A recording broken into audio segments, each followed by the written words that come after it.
If you want to stop being a failure, if you want to stop feeling like a failure, if you want to stop being afraid of failing, you have to fail. You have to fail over and over and over and over and over and over and over again until you become desensitized to that feeling. I am currently procrastinating. I'm not procrastinating. I'm taking a break from a essay that I need to write. It's my first semester of college. I'm 27. I've never been in higher education before. I've never been in an academic setting. And I am feeling very inadequate right now. I had a whole anxiety spiral about this essay because my brain was telling me you're not good enough, you're not smart enough, you don't know what you're doing, you didn't plan well, you didn't give yourself enough time. I'm going back into my old cycles of self-guilt and self-hate because that is what my body and my brain does whenever I am stressed out. And for a long time, I wanted to avoid this feeling of feeling inadequate. So all of my dreams and all the things that I wanted to do and all the places I wanted to go and all the projects I wanted to work on, I just brushed them aside and buried them deep down because I didn't want to try to do something and then have it fail. I've wanted to be a filmmaker for my whole life, basically, and I stopped making short films when I was 9 years old. And the reason I stopped is because of that fear of failure. I didn't want to try to make something and to show it to the world and the world to tell me that it sucks, that it's horrible, that people are laughing at it. This whole experience of going to college is really making me confront that feeling of inadequacy and that fear of failure. And it's so hard because my brain is trying to tell me, we need to keep you safe. You feel unsafe because you're writing an essay. Solution, stop working on it. Why are you doing this? Why are you trying to go to college? You're not good enough. Just stop trying. And like I said at the beginning of the video, the only thing that has ever helped me overcome that feeling of fear of failing is to fail. Not even to succeed. Trying is not enough. Truly, you have to fail over and over at things that you love and things that you're interested in and things that you want to genuinely do, but you're too scared to. I've published 2 books. Are they major successes? No, and because of that, I have stalled on making the 3rd book because I'm what?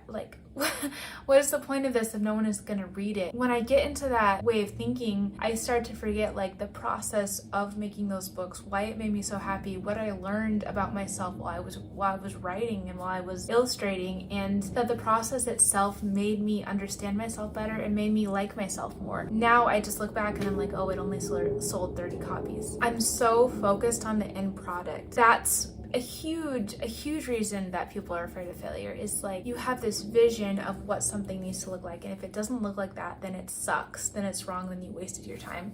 If you don't have this specific vision you had in your head doesn't come to fruition and come to life, then you suck, it sucks, you should never have tried it in the first place, and everyone's gonna be laughing at you. So many people, that's the narrative that they have in their brain, and that's the narrative I have as well. I mean, I am so afraid that I started college and then I don't know, 3 months from now, I'm gonna have to go tell everyone that I told them that I went to college, oh, I dropped out because it was too hard, or I couldn't deal with it, it was too stressful. I'm so scared of that. And I don't know if anyone watching has done improv comedy.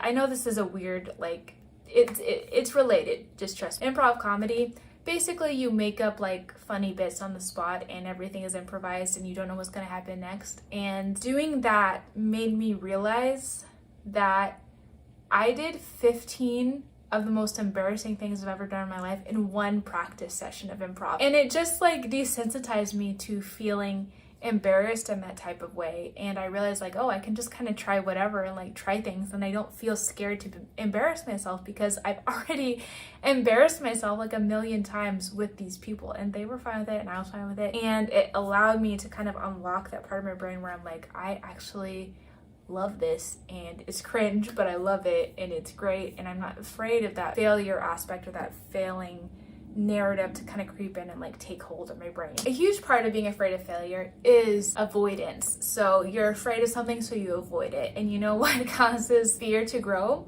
Avoidance. Another example, I just got a call from my college so much anxiety immediately. Like, why are you calling me? I'm doing the dishes. I'm already freaking out over my essay. Are you calling to tell me that I got kicked out for some reason? That's what my brain told me. And so I tried to call them back. No one answered. And I was like, I can sit with this anxiety all afternoon, and I can worry, and I can just like avoid it, or I can try calling one more time. So I tried to call them again. The issue was resolved in 5 minutes. I can go on about my day. But my brain would rather me avoid and just don't find out what the problem was. Don't open your mail, don't take phone calls, don't reply to messages, don't try to make things, don't write that book, don't publish that book, don't make that short film, and just live in the ambiguity of like, if I had tried, I would have been great. If I had tried, I would have been amazing, and everyone would have told me about how amazing my art was and how amazing my books and my novels and my movies were if I tried, but I'm not going to. And because I'm not, I can hold on to that fantasy of how great it would be if I did it, and I don't have to face the reality of like, it might suck. The first 5 things I make, the first 5 books might suck, the first 5 short films I make might suck, and I can keep that all in my head, and then I can just go on about my day and be like, well, if I had done that, I would have been amazing. Oh well. That's so crazy, but that's literally how my brain works. And I know that's how other people's brains work. That's how people who are creative, who want to make things, who want to express themselves, that's how their brain tricks them into stalling, into avoiding, into not actually learning things about the craft that you want to make, or learning things about making friends, or learning things about going to college. Your brain is trying to keep you safe. That's its goal. It wants to keep you safe. And for a lot of us, especially if you experience trauma, emotional safety feels like physical safety. If you're emotionally unsafe, you feel physically unsafe. And guess what? I've had multiple anxiety and panic attacks starting college. Like, I had a panic attack over doing my first exam. I had an anxiety attack about doing my first in-person quiz. I experienced this, and my body feels unsafe. I feel like I'm in an unsafe environment, and my body wants to fix that. My brain wants to fix that and get me out of that situation. Am I able to stay present enough to actually achieve my goals and actually fight for the things that I want despite what my body and my brain is telling me? I feel like 5 years ago, absolutely not. I was not that kind of person. I was stuck, I was stagnant, and I don't blame myself I don't want to shame my previous self, because I don't think that blame and guilt is very motivating or helpful. I understand why they were in that situation, but